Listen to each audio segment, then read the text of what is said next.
कोई भी संबंध तभी सार्थक होता है जब वो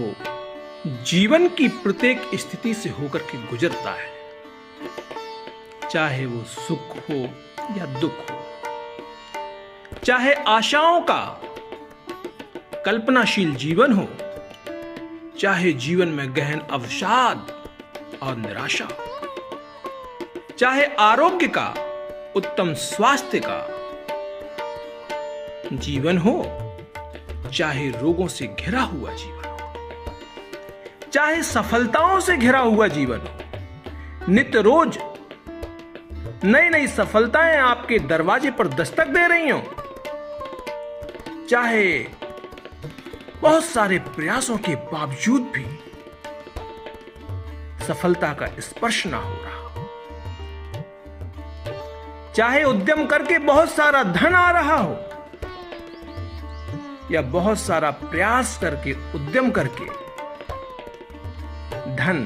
का अभाव हो रहा हो, इन हर परिस्थितियों में चाहे वो मान की हो या अपमान की हो, हानि लाभ जीवन मरण यश अपयश, चाहे जो भी स्थिति हो, इन सब में सहर्ष आपका साथ देने वाला जब साथी हो तभी वो सच्चा साथ होता है, तभी वो सच्चा संबंध होता है, तभी वो आत्मीय संबंध होता है। सुख के समय बड़ी बड़ी बातें करने वाले अनुकूलता और प्रतिष्ठा प्रभाव के कारण लोगों में एक झूठी विनम्रता का हम दर्शन कर पाएंगे यदि हम विपरीत परिस्थितियों से कभी गुजरे या उनसे परमात्मा के विधान से गुजरने का कोई अवसर हमें प्राप्त हो, तब हम मनुष्य के हिप्पोक्रेटिक नेचर को, दिखावटी जीवन को समझ पाएंगे। जैसे ही आपके जीवन में कोई दुर्दशा, कोई अवसाद, कोई निराशा, कोई अभाव, कोई विपरीत परिस्थिति पैदा होती है, तो आप देखेंगे ऐसे ऐसे लोग जो बड़ी विनम्रता से आपसे आपका मार्गदर्शन की अपेक्षा करते थे,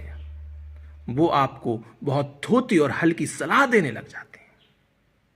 यहां तक कि आपका उपहास उड़ाने लग जाते हैं। तो साधक भाइयों से मैं कहूंगा, यह संबंध सच्चा संबंध नहीं होता है। अगर विपरीत परिस्थिति से कभी गुजरने का मौका मिले तो जीवन में यह संतों की परख का अवसर है।